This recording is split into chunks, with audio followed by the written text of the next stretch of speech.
E começando os trabalhos de hoje aqui no Morning Show, vamos ao Bom Dia Pra Quem?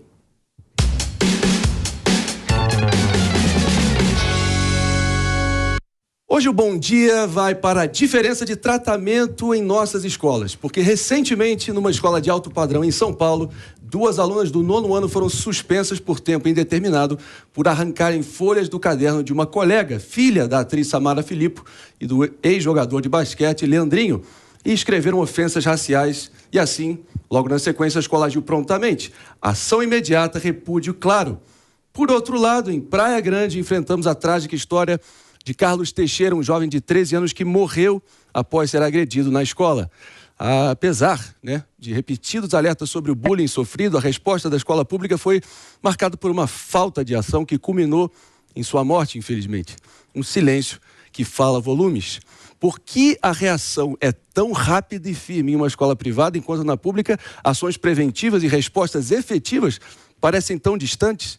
Será que nossas crianças em escolas públicas não merecem a mesma proteção urgente? Então, nesse jogo de consequências, não deveria haver diferenças. Seja em escolas privadas ou públicas, todas as crianças merecem um ambiente seguro. As tragédias podem ser evitadas quando a atenção e o cuidado não são um luxo, mas uma norma. Então, aí vai o meu bom dia e que a gente possa lutar por um sistema que proteja as nossas crianças com igualdade, porque a educação deve ser um direito seguro para todos, sem exceção. Tá dado aqui o nosso bom dia para quem não poderia deixar de começar aqui ouvindo o nosso PP, que por acaso tem também a sua filha matriculada na escola da atriz Samara Filippo, do ex-jogador de basquete Leandrinho. Como é que está a repercussão interna na escola e as consequências mais amplas, na tua opinião? Primeiro, Marinho, é impressionante como o bullying ainda é um problema em todas as escolas públicas e privadas, e cada escola trata a situação de forma diferente. E quando você vê o nível de adolescentes e crianças cometendo suicídios, você vê realmente que esse é um problema que tem que ser bem endereçado por todos nós, tem que ser discutido por todos nós. A minha filha estuda na escola da Samara Filippo, não é?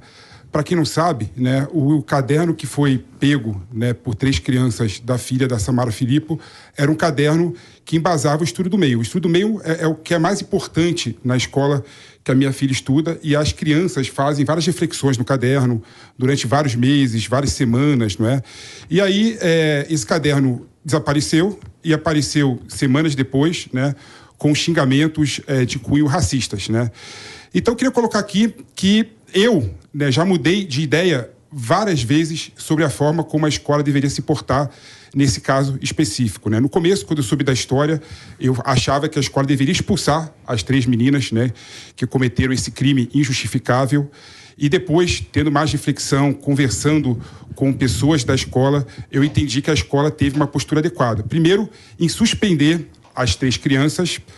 Segundo, em impedir que ela fosse na viagem do estudo do meio, que era uma viagem que elas estavam todo mundo ansiosa para ir, E terceiro, fazer um debate profundo dentro da comunidade da escola, Porque todo projeto educacional em relações raciais passa por medidas educativas, não só por punição, E eu aqui, como defendo sempre o pensamento além da punição, meu modo de ver, a gente tem que pensar na reparação, a gente tem que acolher a vítima que foi vítima desse ato, dessas 3 crianças, de uma forma exemplar e, ao mesmo tempo, fazer um debate profundo para que isso não se repita, Então, eu entendo que a medida da escola foi uma medida adequada, porque não adianta você querer expulsar essas crianças sem transformar a vida da criança. E a educação transforma. Quando eu falo em transformar, eu falo em mudar a formação, E um projeto pedagógico adequado em relações raciais tem que passar pela transformação. E a transformação não só é exclusão como medida única de punição. É isso aí. Palumbo, queria muito ouvir tua opinião nesse caso, porque, claro, são 2 casos paralelos que a gente cita aqui no Bom Dia Pra Quem. E a chaga do racismo de um lado e o bullying levado a consequências mortais. Não tem atenuante em nenhum dos 2 casos, mas você que é um cara da segurança pública, dá a tua opinião aí de como a gente pode tentar coibir isso. Eu não concordo com o Felipe. Eu acho que eles deveriam ser expulsos. A gente tem que se colocar no lugar da mãe, no lugar do pai, no lugar dessas crianças. Deve doer na alma um pai ver um escrito desse, um crime como esse, porque não deixa de ser crime, e você vai lá e suspende. Aí na cabeça dessa criança, eu vou ficar uns dias sem ir na aula. Se ela não gostar de estudar, ela vai adorar. O passeio tudo bem, é uma punição. Mas o ano que vem a gente vai. Então não, tem que servir de exemplo. Simplista. Coloque-se... Não sou simplista, Pepe, eu não interferi só no seu pensar. Eu não sou simplista, eu sou prático. Porque eu me coloco no lugar da vítima. Você se coloca sempre no lugar de quem está errado, o criminoso. Eu não, eu me coloco no lugar da vítima. Essa é a nossa diferença. Porque você não é o pai dessa criança. Porque se você fosse o pai dessa criança, você ia querer ver elas expulsas. Eu não ia admitir isso com a minha filha. E a revolta dessa atriz, ela é pertinente. Porque ela deve estar sentindo uma dor. Quando mexe com a gente aguenta. Eu sou pai de 2 crianças. Mas quando mexe com os nossos filhos, dói demais. Então a escola não pode ser complacente. Uma das escolas mais caras aqui de São Paulo. Só rico estuda nessa escola, não tem pobre lá não. Independente disso, se fosse escola pública, tem pobre eu também. Ia... Quem que é o pobre? Só se tiver bolsa. Tem bolsa, tem projeto então grande. Tudo bem, mas é exceção. É exceção.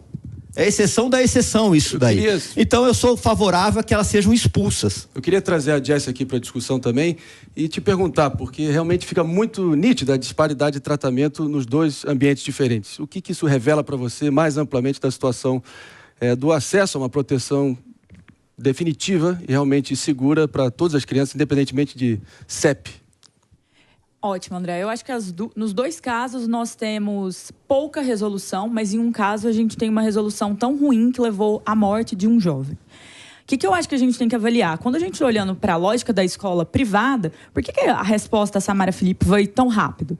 Porque a escola sabe quem é o consumidor, quem é o cliente. A escola sabe a quem deve resposta. Como que a escola pública funciona?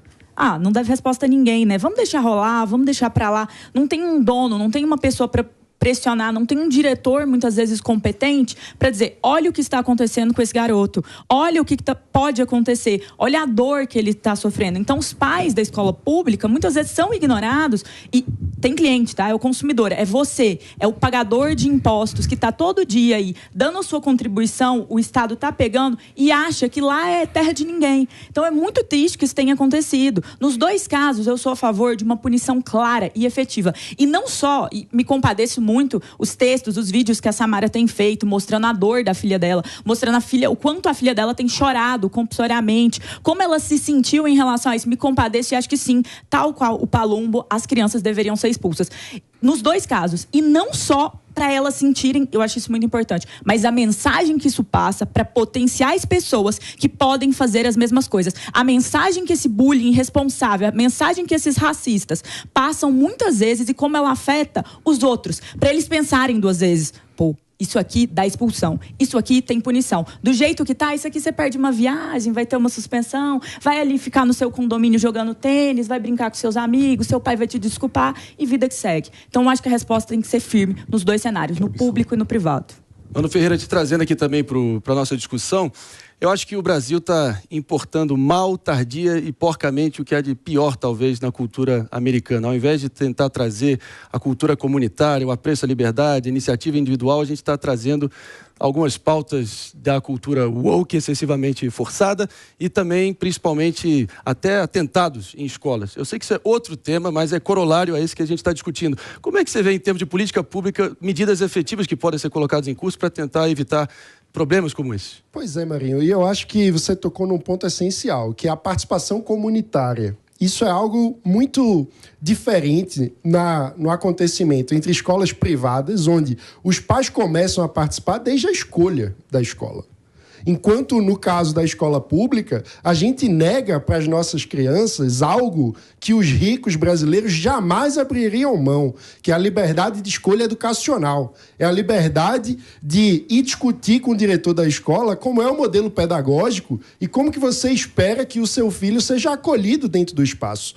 Aos nossos pobres, a gente relega simplesmente a proximidade pelo CEP. Então, é uma loteria do CEP, leva a criança para uma escola boa ou para uma escola ruim, porque nós temos uma enorme diversidade, uma enorme desigualdade de qualidade dentro da escola pública no Brasil. E muito mais relacionada à qualidade de gestão da escola do que a recursos simplesmente.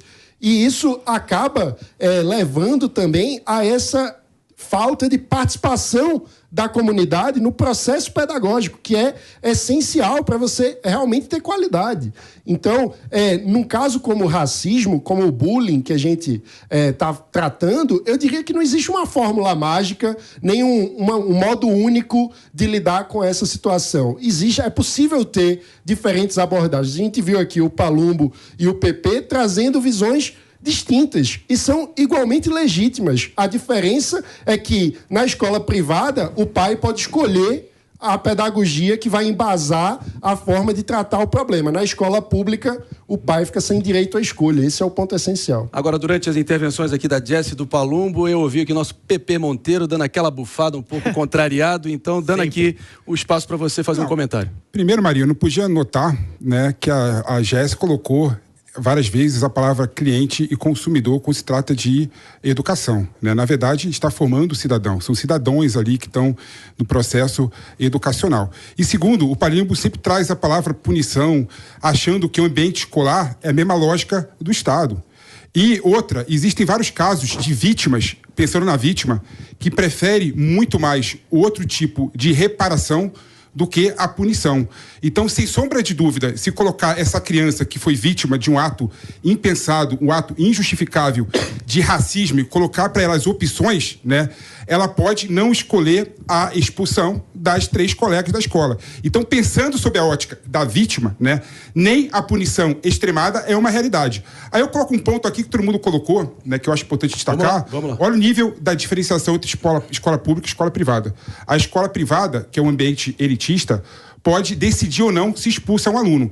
Se esse caso ocorresse numa escola pública, esse aluno teria que estar na escola pública e a escola pública teria que ter uma relação e um encaminhamento diferente sobre a situação.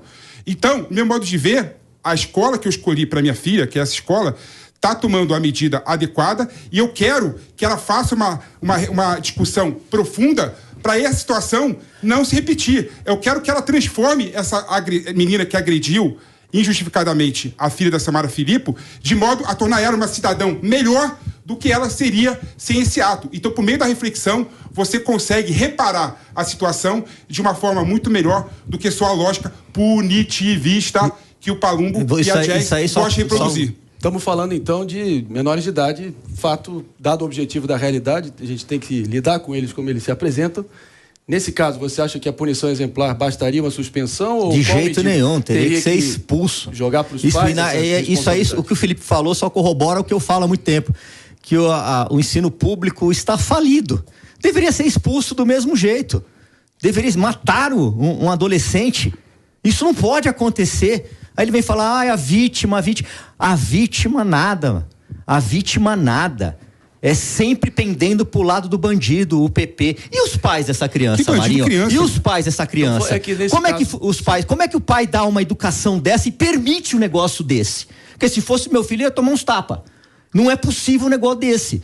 Imagina a criação dessas crianças dentro de casa. E o pai e a mãe sem fazer nada. Eles deveriam ser o primeiro a punir essa criança. O primeiro a punir. E não ficar passando a vítima, pode optar por não expulsar. Muito difícil, PP, porque elas vão ficar lá, vão tomar 2, 3 dias de suspensão, sei lá quanto, não vão viajar e depois vão cacetar a menina novamente, se não tiver uma punição exemplar. E a punição vai dar para outra escola. São temas aqui que vocês podem ver que assim... Pode deixar de estudar? 3 anos de idade? Não tô falando para não estudar, que troca de escola, porque aí já vai cair um transtorno pro pai. Um transtorno pro pai, um transtorno pra mãe. Não é por aí, Palumbo. Vamos claramente vai ficar um ponto sem nó aqui, uma discussão que ainda está em aberto. A gente vai estar acompanhando a conclusão dos 2 casos aqui. A gente espera que punições exemplares sejam instituídas e que a gente possa finalmente ver o mínimo de decência aí no trato com as crianças e a proteção das nossas crianças.